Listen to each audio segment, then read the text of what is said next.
Doctor साहब, आज कौमी असम्बली का भी इजलास हुआ है और सेनेट के इजलास में सुप्रीम कोर्ट में जजेस की तादाद बढ़ाने से मुतल्लिक तरमीमी बिल भी पेश कर दिया गया है। अब देखें अब क्या उसमें होता है, क्योंकि एक ज़ाहिर जजेस तो कम हैं, जी उनको ज़्यादा होना चाहिए, लेकिन जो तहरीक इंसाफ है उनका ख्याल ये है कि इसकी टाइमिंग्स के ऊपर उनको इतराज़ है कि ये जी टाइमिंग्स, लेकिन ये है कि अब मजमूई अदालती रिफॉर्म्स की ज़रूरत है मुल्क में, मजमूई तौर पर। अब वो जजों की तादाद बढ़ाने से होते हैं अदालती रिफॉर्म्स, या रिफॉर्म्स का कोई और तरीक़ाकार भी होना चाहिए उसके अलावा। तो ये सारी बातें जो हैं ये अब ज़ेर बहस हैं, लेकिन फ़िलहाल तो ये सियासत हो रही है, और सियासत भी क्या, बस एक हंगामा आराई सी है मुल्क में, और उसको मैन मेड क्राइसिस है। और देखें ये सिस्टम कितने दिन जो है, ये अरेंजमेंट, ये सिस्टम, ये जो भी है, क्योंकि इकॉनमी और सोशल अनरेस्ट और सिक्योरिटी और रीजनल इवेंट्स में बहुत तेज़ी आ गई है, बहुत ज़्यादा। और ये बात मैं पहले भी कह चुका हूँ काफ़ी अर्सा पहले कि जो इंटरनल टर्मोइल है वो अब बाहर के जो खित्ते के और हमारे आसपास के मामलात हैं उन पर असरअंदाज होने लगा, यानी फॉरेन पॉलिसी पे, और इसको इंटरनल मैनेजमेंट क्राइसिस को जल्द ख़त्म करें। अच्छा, बहुत अहम इवेंट्स हैं, और मैंने आपसे पहले भी बात की थी ना कि ये, जैसे मैं बार बार कह रहा हूँ कि जैसे एक तारीख लिखी जा रही है, ये भी हो सकता है कि आगे जाके कभी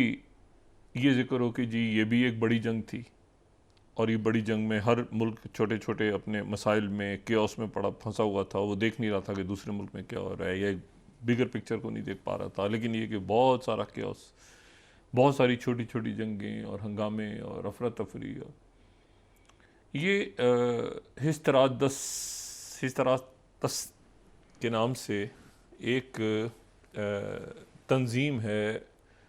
मज़दूरों की, और ये इसराइल में ये तंजीम काम करती है। हिस्तरातस, और उसकी अपील पे बहुत बड़े मुजाहरे इसराइल में आज हुए, और वो इंडेफिनेट होने जा रहे थे, लेकिन उससे पहले अदालत ने हुक्म दिया कि मकामी वक्त के मुताबिक ये 2:30 बजे दोपहर को बंद कर दिए जाएं। हज़ारों की तादाद में, या शायद लाखों, जो भी उसकी नंबर्स को, लेकिन ये सबसे बड़े मुजाहरे थे 7 अक्टूबर के बाद, और ये जंग बंदी के लिए हो रहे थे कि ये जो 6 रमालियों की लाशें मिली हैं रफ़ा से, उसके बाद ये दबाव शदीद तर हो गया नेतन्याहू पे कि वो जो है वो फिलाडेल्फी कॉरिडोर में अपनी फ़ौज रखने की शर्त के ऊपर तमाम उसने इसराइल की सिक्योरिटी को, और जो ये रमाली हमास के पास हैं, और जो बाकी जो मामलात आगे बढ़ रहे थे सीज़ फायर की, जंग बंदी, और ख़ित्ता पूरा उसको एक बड़ी जंग की तरफ धकेल रहा है। तो ये जो मज़दूर हैं, इस तरह तो वैसे तो हम कह सकते हैं ना कि ये जी बड़े ठीक है भाई, मज़दूरों की अपील के ऊपर ये हुई हड़ताल, और लेकिन ये जो मज़दूरों की तंजीम है इसराइल की, ये उनकी तारीख़, इसराइल की तारीख़, और आज भी उनकी फ़ैसला साजी के अंदर एक बहुत अहम किरदार अदा करते हैं ये मज़दूर जो हैं, ये जो तंजीम है मज़दूरों की। और इसको जो है वो जनरल फेडरेशन ऑफ जो लेबर है, और इसको वहाँ की तारीख़ में एक बहुत अहम इसका किरदार है। ये 1920 में बनी थी, 1920 में, यानी इसराइली रियासत के क़याम से तकरीबन कोई 28 साल पहले। और ये जो है ये उस वक्त बनी थी जब ये मैंडेटरी पैलेस्टाइन था, और एक धोखा और एक अजब किस्म का खेल हुआ था, और वो ये हुआ था कि यहाँ से शरीफ मक्का हुसैन बिन अली जो थे, उन्होंने सल्तनत उस्मानिया के ख़िलाफ़ उनकी जो है वो बरतानिया के साथ उन्होंने कहा कि एक अरब मुल्कों, एक बड़ा अरब मुल्क होना चाहिए, मैं जिसका खलीफा हूँ या बादशाह हूँ और बरतानिया हमारी मदद करे तो हम सल्तनत उस्मानिया का तख्ता उलट देते हैं। अब जिस शख्सियत से उनके मुज़ाकरात हो रहे थे बरतानिया के, ज़ाहिर है कि वो शख्सियत भी तारीख़ में एक बड़ा उसका अहम रोल है, और वो हैं सर हेनरी मैकमोहन। ये सर हेनरी मैकमोहन जो हैं, जी। इनको जितना अरब दुनिया जानती है उतना ही इनको पाकिस्तान और हिंदुस्तान और बड़े सग़ीर के लोग जानते हैं, क्योंकि ये जो हैं ये 1880 की दिहाई में ये यहाँ पे जो ईस्ट इंडिया कंपनी और जो बरतानवी हिंदुस्तान था, यहाँ पे इनकी पोस्टिंग हुई थी। और इन्होंने पहले तो यहाँ पर रहे और उसके बाद काफ़ी इम्पोर्टेंट दो ऐसे मामला थे जिसमें इनका नाम आता है। एक तो ये है कि ये जो ड्यूरेंट लाइन जो पाकिस्तान और उस वक्त तो हिंदुस्तान का NWFP सूबा था ना, ये बाद में तो अभी इसको कुछ अरसे पहले जब पीपल्स पार्टी की हुकूमत थी तो इसको खैबर पख्तूनख्वा का नाम दिया गया और बड़ा ज़बरदस्त ये काम हुआ। लेकिन ये NWFP और अफ़गानिस्तान के यानी बरतानवी हिंदुस्तान के दरमियान ड्यूरेंट लाइन के अंदर भी इनका एक रोल था। और फिर ये वही मैकमोहन है जिन्होंने एक शिमला कॉन्फ्रेंस की थी जिसमें बरतानिया, तिब्बत और चीन के नुमाइंदे मौजूद थे। यानी बरतानिया हिंदुस्तान था ना, हिंदुस्तान तो बरतानिया था, तो हिंदुस्तान को क्या ज़रूरत थी कि इन हिंदुस्तान की ब्याह पे सर मैकमोहन बैठे थे, और जो चाइना था और तिब्बत था, और शिमला कॉन्फ्रेंस हुई थी। और ये वो मैकमोहन थे जिनकी वजह से वो मैकमोहन लाइन बनी जो आगे जाके आज तक एक तनाज़े का सबब है। LAC तो कभी थी नहीं, कोई बॉर्डर भी डिफाइन नहीं हुए, तो वो आज तक जो एक मामला भारत और चीन के दरमियान है वो भी, उसमें भी मैकमोहन है। फिर यहाँ से इनकी पोस्टिंग हो गई इजिप्ट,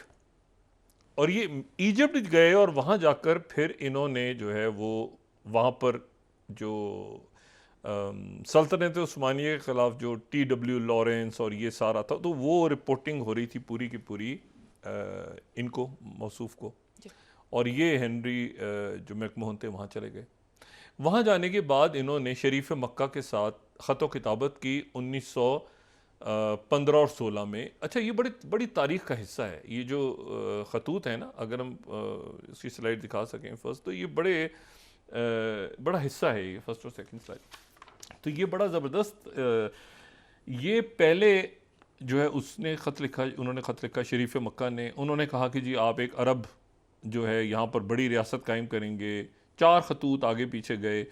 उसके बाद उन्होंने जवाब दिया कि बिल्कुल हम करते हैं। लेकिन फिर ये हुआ कि इसी दौरान जो है वो स्काई पिकॉट मुआहदा भी हो गया था बरतानिया का फ्रांस के साथ। एक तरफ इनको लारा लगाया हुआ था कि जी आपको हम पूरा का पूरा अरब दे देंगे हिस्सा, तभी तो उन्होंने बगावत की थी सल्तनत उस्मानी के ख़िलाफ़। अच्छा, बाद में क्या हुआ शरीफ मक्का के साथ वो हम कई दफ़ा डिस्कस कर चुके हैं, लेकिन मैं अभी आपको बता रहा हूँ ना कि ये यहाँ पे क्या हुआ। तो ये पहले तो ये शरीफ मक्का के साथ गड़बड़ हो गई, क्यों, और साथ ही बल्फोर डिक्लेरेशन आ गया, साथ ही जो है वो यानी ये ऐलान हो गया कि इसराइल को बुलाना है, इस खित्ते में आबाद करना है यहूदियों को। और वो ये जो ख़त किताबत हुई थी जिसके नतीजे में शरीफ मक्का ने बगावत की थी, वो ये थी कि ये पूरा जो इलाका है ये एक जो है ये इलाका बड़ा अरब मुल्क होगा और जिसमें वो अरब बादशाह होंगे।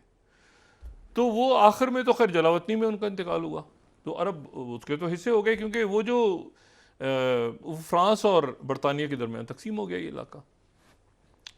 तो ये मैंडेटरी पैलेस्टाइन जो था ये वो इलाका था 1920 में जो बरतानिया के पास था, और यहाँ पर फिर ये मजदूरों की तंजीम बनी। इसने फिर बाहर से जो यहूदी आके आबाद हो रहे थे उनकी आबादकारी में बड़ा इंपॉर्टेंट रोल प्ले किया, मजदूर थे ये। और फिर इन्होंने जो है वो जब जाहिर है कि वहाँ पे कहाँ पे काश्तकार हैं, कहाँ पे नहीं हैं, कहाँ पे कौन से गांव हैं, कहाँ आबाद होना है, कौन सी जगह, तो ये जो कि मजदूर थे,